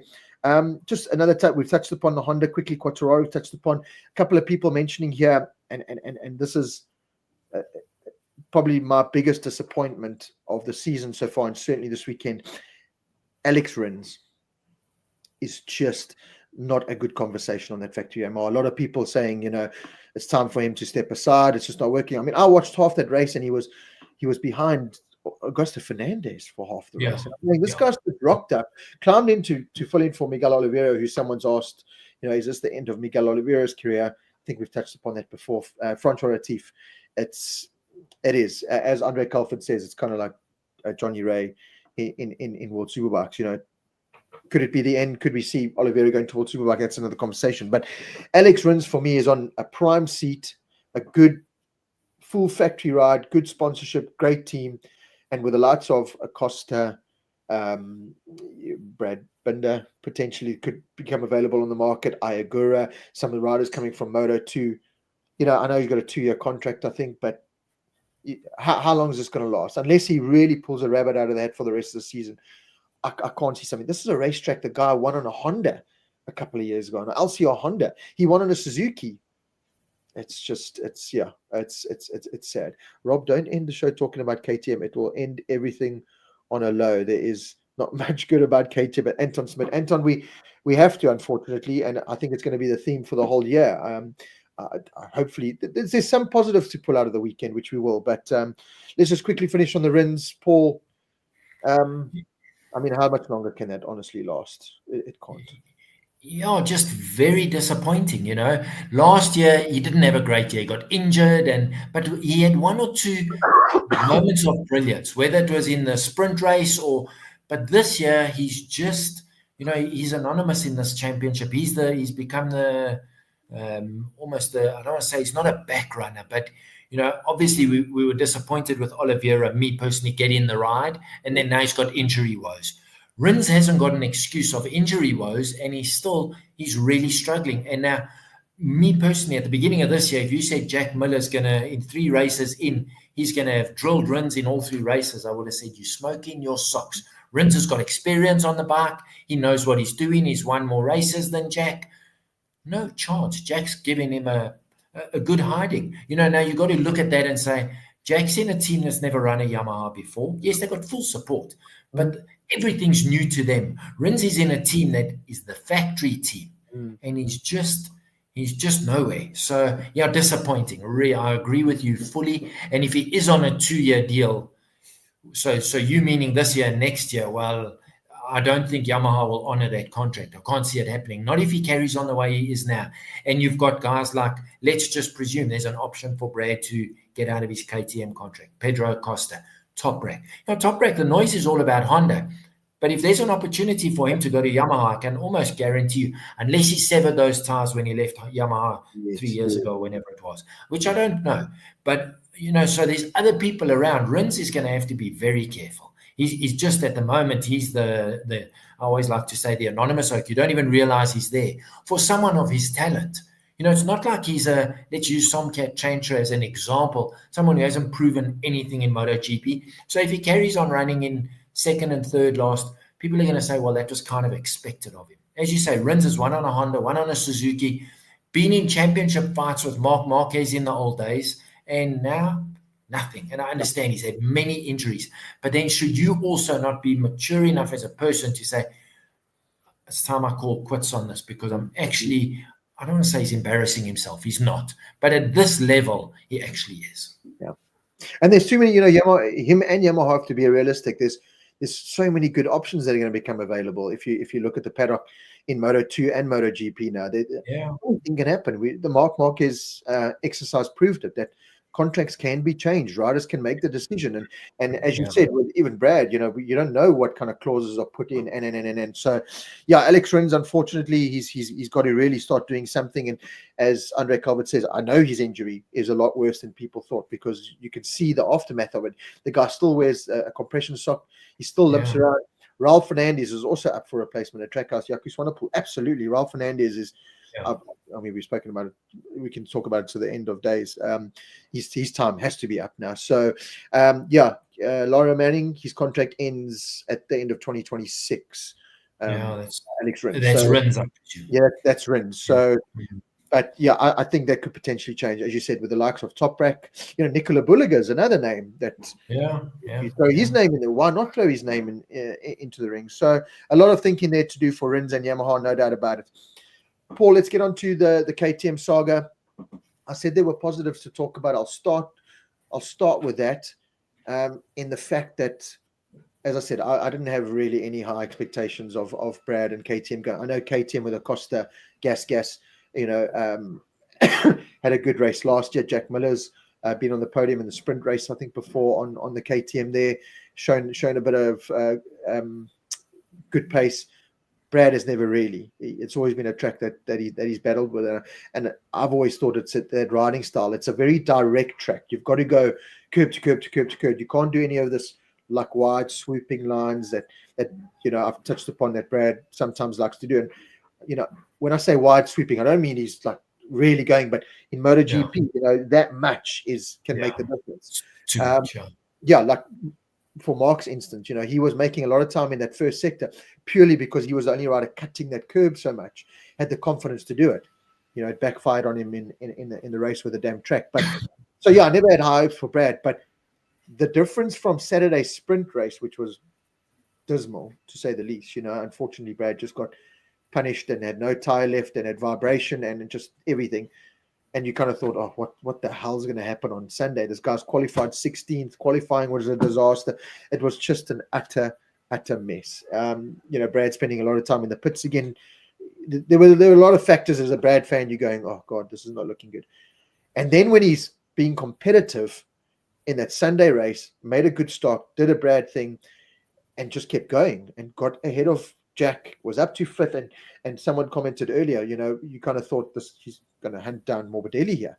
You kind of thought, right, they found something. Brad still said in his debrief afterwards, we definitely did find something. As hard as it was to take the result and the DNF and the start and everything that happened, we did find something. So he takes the positive out. So that's the one positive that we can take out of it.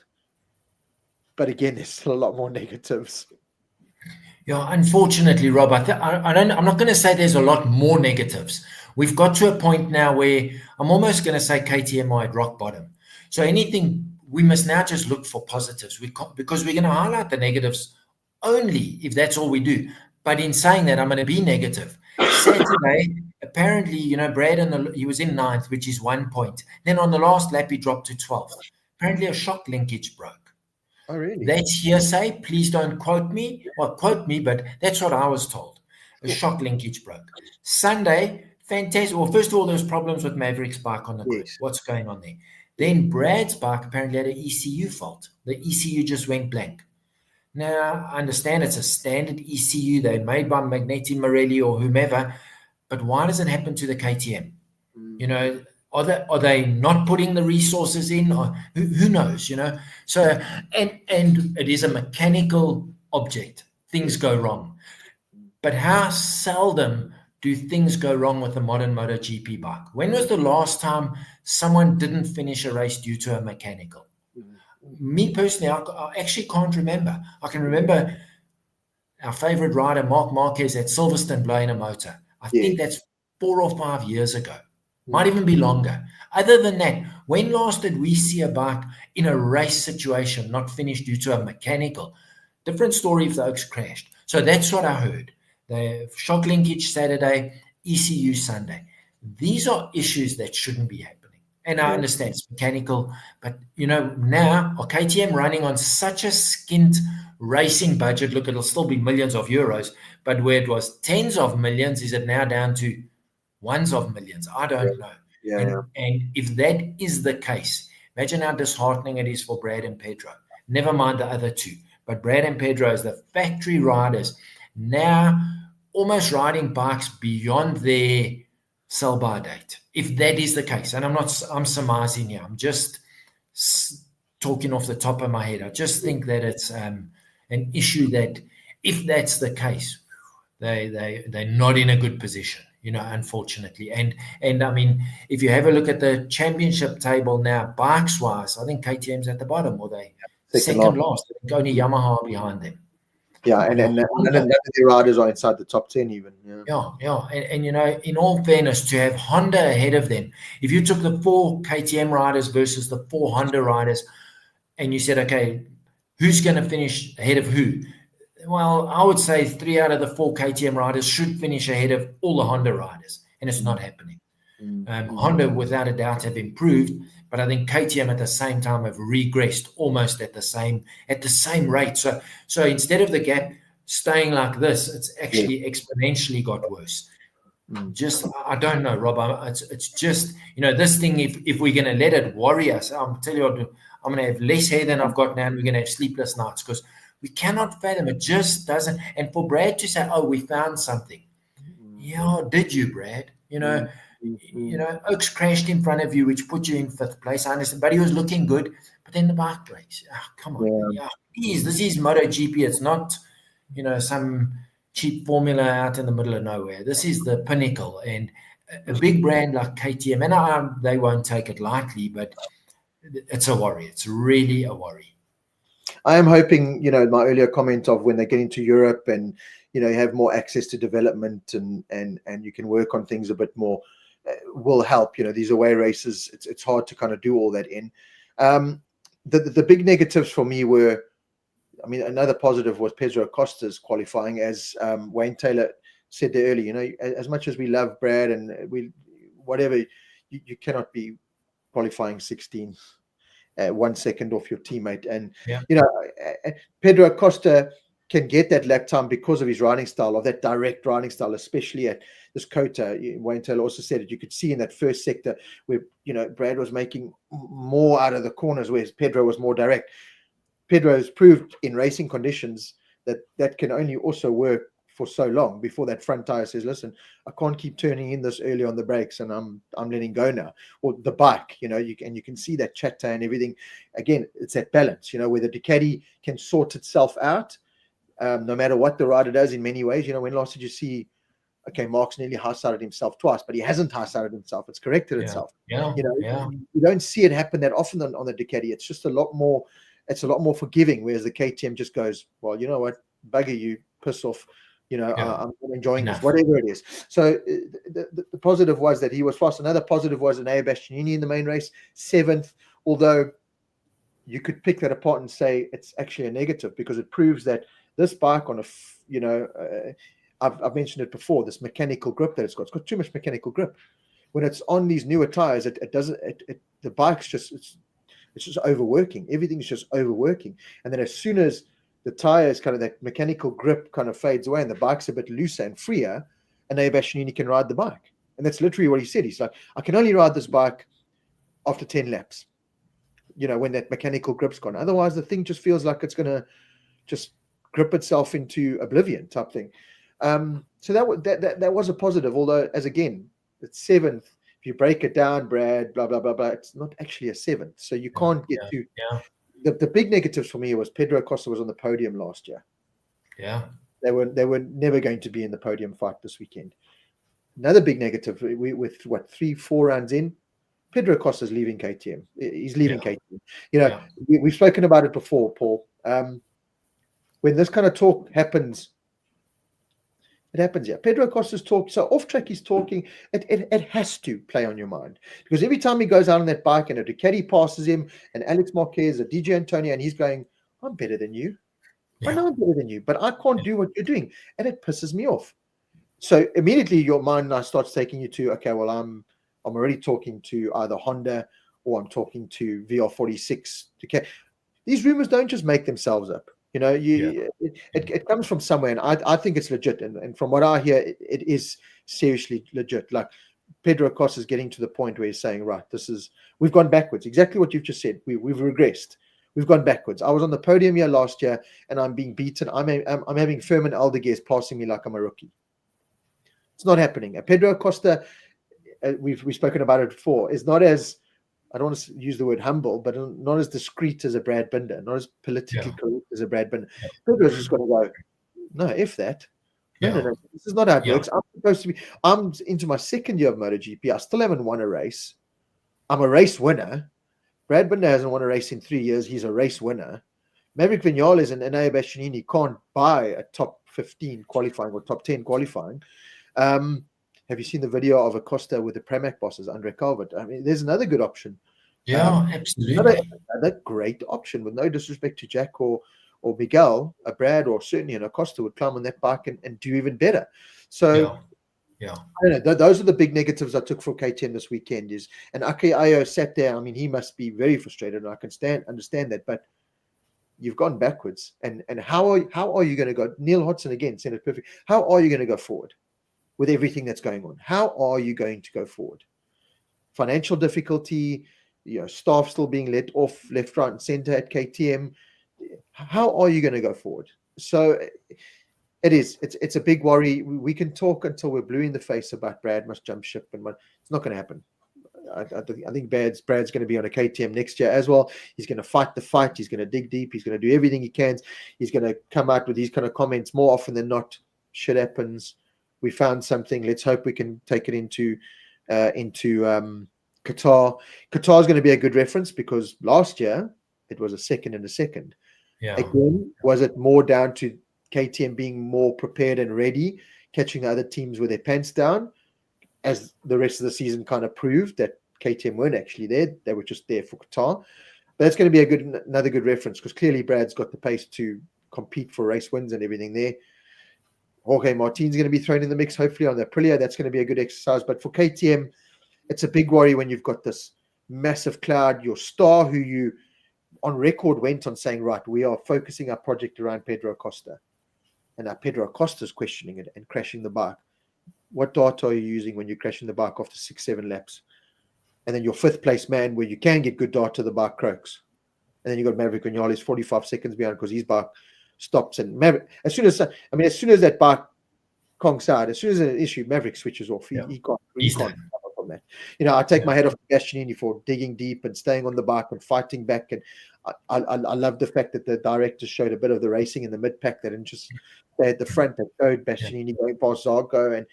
But I don't know.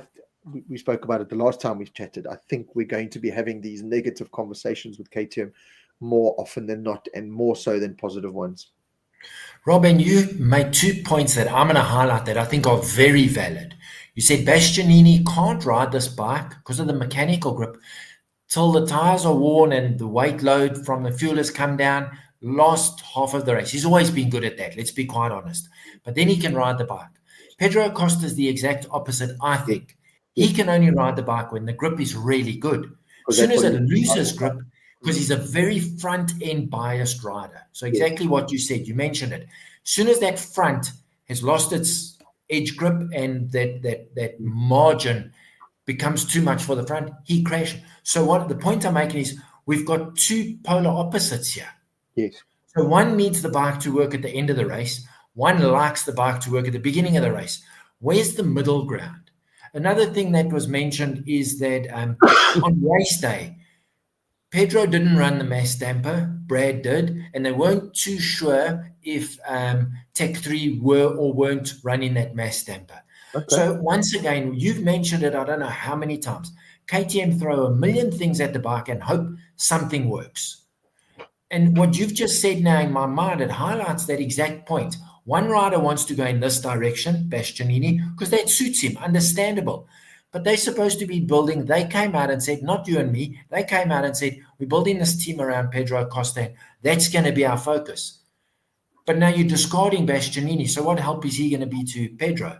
And Pedro, they're not saying to Pedro, well, let's look, and I'm presuming, they're not saying, let's look at what Bastianini's doing and let's find a compromise. So I think we thought Aki coming in there was going to be this whole change. Just doesn't seem like anything has changed, in that they still had almost polar opposites. I mean, that's just an example of two riders.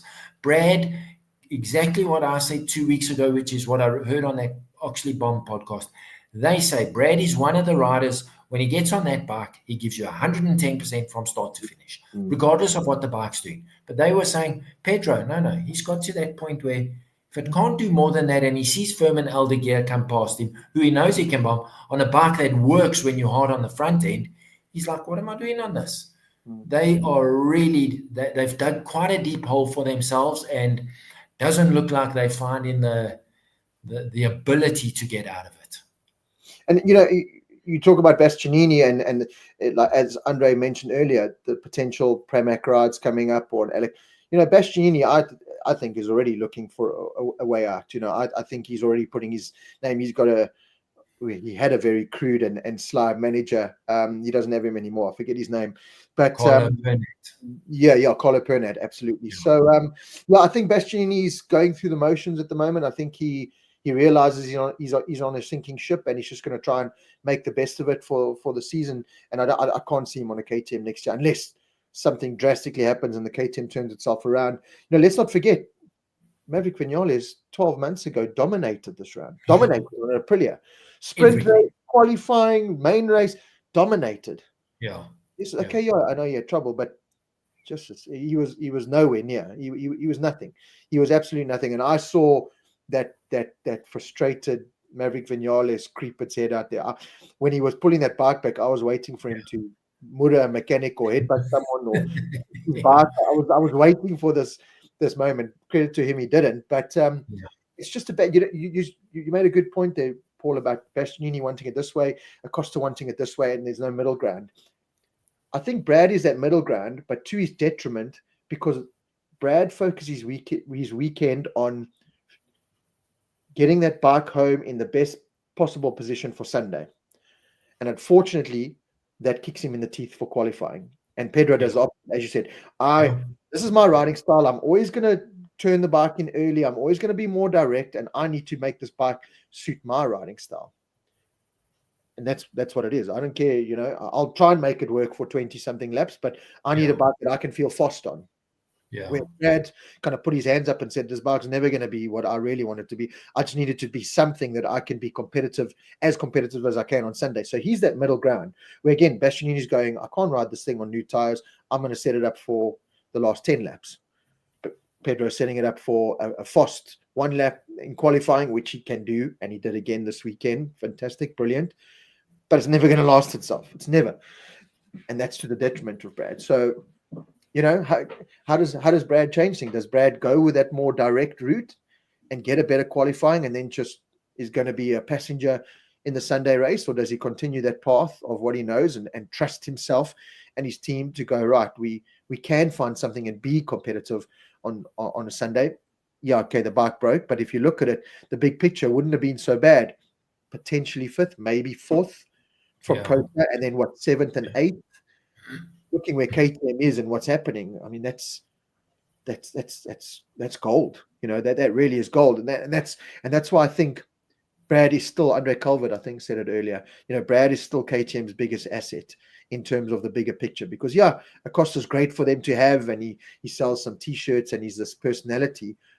I didn't see that personality there this weekend. You know, I saw a nice American flag helmet and American football helmet, and he came in a jersey.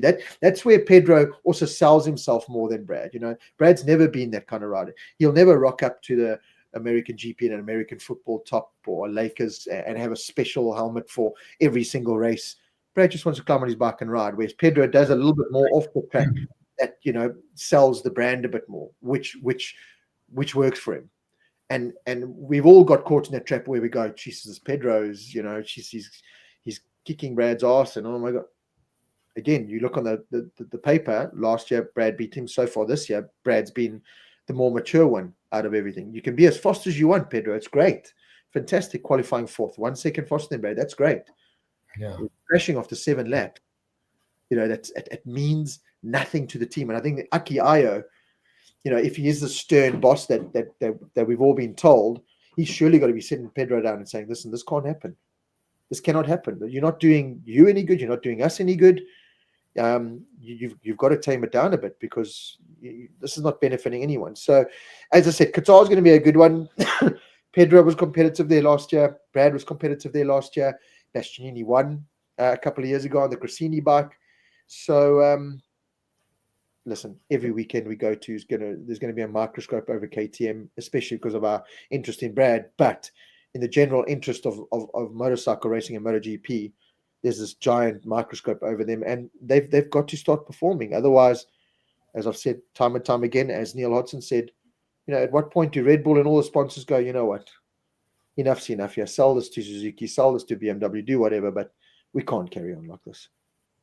Yeah, Rob, you know, we've discussed this week in and week out, and we don't have the crystal ball that's got an answer for us. I agree fully with you that I think Brad is the middle ground. Under no ways am I saying that KTM are now favoring Bastianini over Brad. I'm just saying we've got two riders that, you know, their bike doesn't allow them to have two riders at opposite ends. Yeah. Maybe the Ducati does. Maybe Mark, who's very front-end biased, can get away with it, and Digia and Antonio, who's a little bit more circumspect on the front end of the bike, suits him too. The Ducati can play both sides of the coin, but most certainly the KTM can't, and we see it. Bastianini for 10 laps is nowhere. Vice versa, Pedro for 10 laps can, if he doesn't fall off, race at the front or nearer the front. And like you say, that 1 lap pace, he can do it. But their bike doesn't allow for this gap. So they need to go to the middle ground. I'm not saying that is Brad. Brad has done what he's done for the last 5 seasons. He's made sure exactly what you said, that he gets the best out of what he's got on Sunday, plus 5%. Where Pedro gives the best that he's got, and that's it. You know, I still believe Brad gives more than he should be giving, and because of his talent, he crashes less than Pedro. But they've got to a point now where, unfortunately, we might start seeing Brad crashing more because they're pushing that bike beyond what it can do. Like with Zarco crashing and Mir, when faster bikes were coming past them, they're now going beyond the capability of the bike. Their mental facility says, I can beat you, or I can race it. But the practical, the physical of the bike can't. So I don't know. I just don't know. Any idea why Pit Byra wasn't there? Is it just because of the traveling, do you think? Yeah, I think it's a long wheelchair trip. bound? I think it's a long finance. You know, this is just spitballing. Finances. You know, it's business class. It's hotels. I do generally think it's a long trip for him to make. You know, we spoke about it at the top of the show when we were talking about karma. You know, and the Mark Marquez karma. And so why is Brad getting this? It is also just a bad luck thing. The guy just cannot seem to get a break, and how he can sit there. This is where you have to take your hat off to Brad, whether you like him, don't like him, South African, not, whatever. To sit in a press conference and say, you know what, shit happens. I made the right choice on slicks, but at the end of the day, it was the right decision to stop it because of safety. And you know, my my choice of going slicks that in past years have benefited so many riders. And in that situation, had that bike, ultimately we can talk about it as much, the bike would have broke.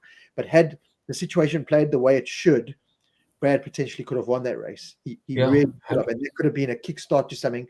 But as luck and the world at the moment has it, there's just something in KTM and Brad in the teeth. So let's hope it changes. Qatar, a couple of people commenting, to me, Brad's ride from 16th was virtually the ride of the day. Grant Evans, I agree with you in many ways. It's just a pity it couldn't pull it off. Said it Sunday, Brad, we know is deaf back, bring on Qatar. It was. That's the positive that I'm taking out of it, that we saw much more competitive and happy Brad on Sunday. Let's hope it translates into Qatar. Paul, I think that's about it for this show. I had someone asking me earlier when we're going to have the Esmond brothers. Hopefully next week, Tuesday, because there's a break. It all depends on their traveling, because they'll be traveling through to Qatar, because they generally travel on the Tuesday to get there by the Wednesday. So just keep a lookout on the Motor Rider World channels. It's also me with life and kids and wife and work and everything to try and put it all together. But hopefully next week, Tuesday, we can pull that off. It'll be great to get the inside information from those guys and hear the story of, Ryan Esmond working on the Pedro Acosta side with Alpine Star and Bjorn working on, Brad and Darren's side. It'll be a great conversation. So let's hope we can make that happen. Paul, thank you so much. It's been a great chat. Everyone in the comments, thank you all for your comments. There's no right and wrong here. We are not the crystal ball. We don't have all the answers. We say it like we see it, just like you do as fans of the sport and as fans of certain riders. And it's good that sad that some people take it a bit too far and can't stay with us and have a decent conversation. But for the majority of you that did hang around and give us your 2 cents worth, absolutely love it and can't wait to do it again in a couple of weeks' time after Qatar. To everyone who tuned in, thank you very much. And Rob, look forward to it. Qatar, always a great race. If nothing else, just under the lights. It just has something mystical about it, if that's the right word. So look forward to it. And see you in 2 weeks' time. Good night, everyone. Cheers.